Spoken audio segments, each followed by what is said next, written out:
به نام خداوند. سلام و وقت بخیر دوستان عزیز. امیدوارم جور و صحت باشید. خوش آمدید به چینل من. امروز بخیر یک سبزی کاملا متفاوت تیار میکنم به نام آروی.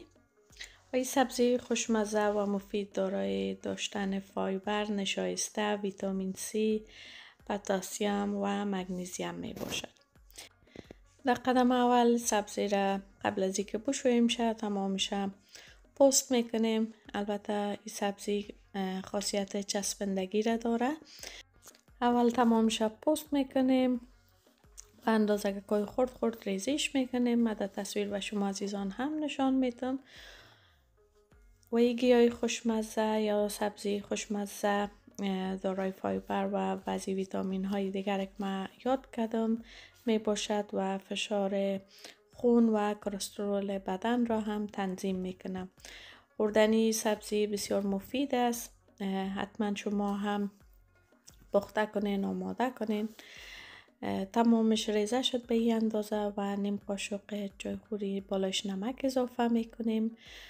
برای 15 دقیقه میمانیم که نمک به خود جذب کنه. بعد از او با آب سرد میشویم شه و خاصیت چسبندگیش از بین میره. و حال روغن هم در کارای اضافه کردیم. بالاش یک دانه پیاز خرد ریزه کردیم. میمانیم که پیاز ما کمکی رنگ بگیره. این هم بعد از 15 دقیقه بعد است که آروی را باید بشویم شه، خشک کنیم و در روغن سرخش میکنیم. روغن داغ باشه باید. من مدت 5-6 دقیقه در بر میگیره که سرخ شوه. البته نمی سرخ کردن باعث ازی میشه کنم چسبندگیش از بین بره و در عین زمان پیاز هم نزدیک به سرخ شدن است. البته رنگ پیاز زیاد من سرخ نمی کنم، کمک که رنگ بگیره. بعد از اون باقی مواد را بالایش اضافه میکنیم.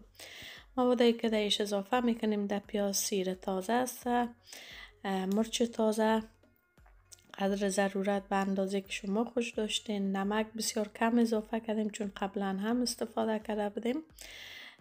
زردچوبه و پاپریکا هم کم کمک اضافه کردیم. بالایش بانجورمی را اضافه میکنیم. زیادتر نمیمانیم که مساله ما سرخ شود چون خاصیتش از بین میره. بالایش بانجورمی را اضافه کردیم و کمک مکسش میکنیم. بسیار کمی آب بالایش اضافه میکنیم. سرشپت میمانیم تا که قرمه ما آماده شود و در عین زمان آروی را هم شور میتیم. نمیمانیم که یک سمتش پخته شود، باید تمامش یکسان شود و کم کم میبینین که یکان قسمت کویش رنگ بسیار مقبول طلایی را به خود گرفته. حتما پیشنهاد میکنم که یک بار شما از این سبزی خوشمزه امتحان کنین، پخته کنین. حتما خوشتان میایه و همیشه در لیست غذاییتان اضافه میکنین. میبینین قدر کافی سرخ شده. حرارت خاموش میکنیم. تمام شده بشقاب میگیریم و میبینین که دانه دانه شده به خاطر که هم چسبیش از بین رفته و هم تو دانه دانه بریان شده. بسیار خوبش تمام شه از روغن بیرون میکنیم و قرمه بانجورمی ما هم آماده شده. نمی وقت میتونین که شما نمکش یک بار بچشین. اگر نمکش کم بود میتونین نمک هم دیگه اضافه کنین و ایره در نظر داشته باشین که قبلا نمک اضافه کردیم که بر 15 دقیقه ماندیم که آروی ما هم خاصیت چسبیش از بین بره.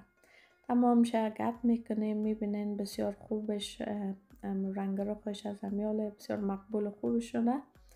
بسیار کمک آب اضافه میکنیم. بسیار کم، البته هم قدر زیاد نی. سرشپت میکنیم. به حرارت بسیار کم میمانیم که دم بگیره و پخته شود. و در پلوش من چندان نان خانگی هم پخته کردم یا نانکای چپاتی که امرای سالن خوشمزه خوش دارم امرای نان نوش جان کنم.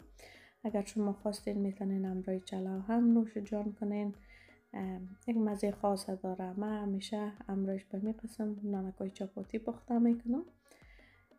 دیگر نانکای ما را هم پخته میکنیم و سالن ما هم در جریان پخته شدن است.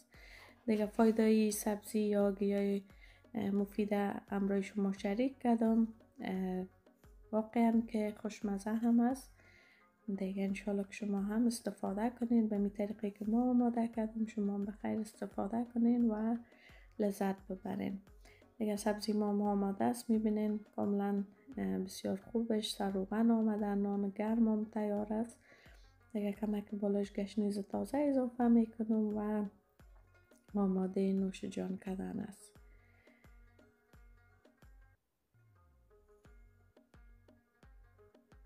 ای کاش میتونستم این غذای خوشمزه را همراه هر یک شما عزیزان من شریک میساختم و از طعم شما هم مستفید میشدید.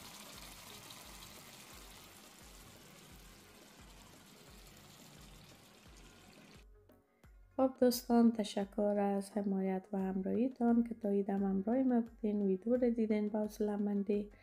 دیگه ای هم مرحله آخر ویدیوی ماست که غذای ما آماده است. بخیر آماده نوش جان کردن است. اگر ویدیو خوشتان آمد میتونین همراه عزیزانتان شریک بسازین. تا ویدیوی بعد شما را به خداوند یکتا میسپارم. اوقات خوب و خوش. خداحافظ.